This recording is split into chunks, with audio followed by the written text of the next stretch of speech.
பாரு அப்படியே போட்டு அப்புறம் என்ன மறுபடியும்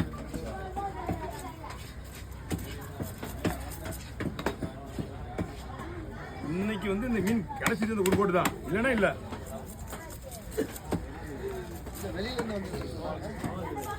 இது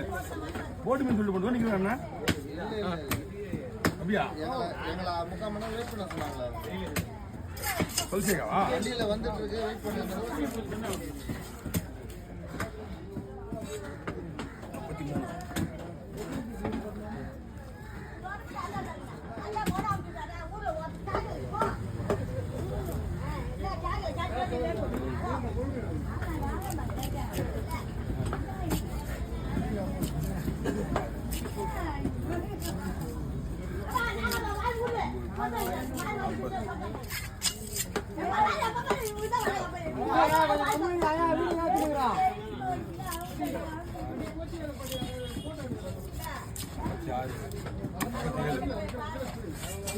6